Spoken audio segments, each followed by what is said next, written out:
Assalamu alaikum aziz mehriban ildeşler. Ben İzzetullah Adil. Umid ediyorum hemmeleriniz sağ salamatlıkta yaşap yören bolsaňyz diýip. Azizler, ene hakynda bir şiir ýazypdym türkmen dilinde. İstedim siz azizler bilen birlikde paylaşsam diýip. Köp wagtyňyzy almaýan başlaýan. Ene hakynda.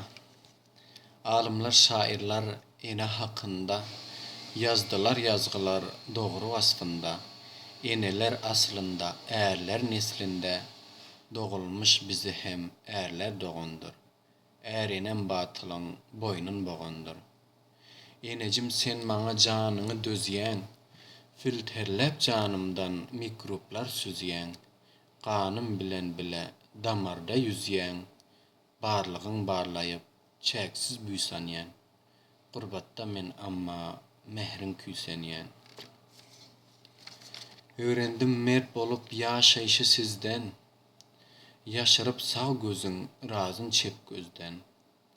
Dünýäni suw alsa getirmen dizdan, ýanymda sen bolsaň behre bewetmen, munawwar kalbyňdan hulky oňatmen.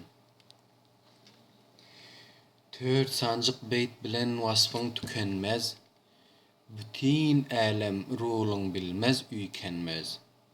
Hytmatyňy eden hoşdur ökünmez. Elim gelse ısmarlajak cenneti, dünýäde gör cennet, çekme minneti. Dünýäde dowzahym hem bar behiştim, eneli günlerim bagly sirişdim. Gaýry ýurtda sensiz düşdüm sürüçdüm, ene indi aýralyk köp zor maňa.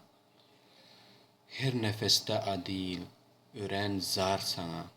Teşekkürler.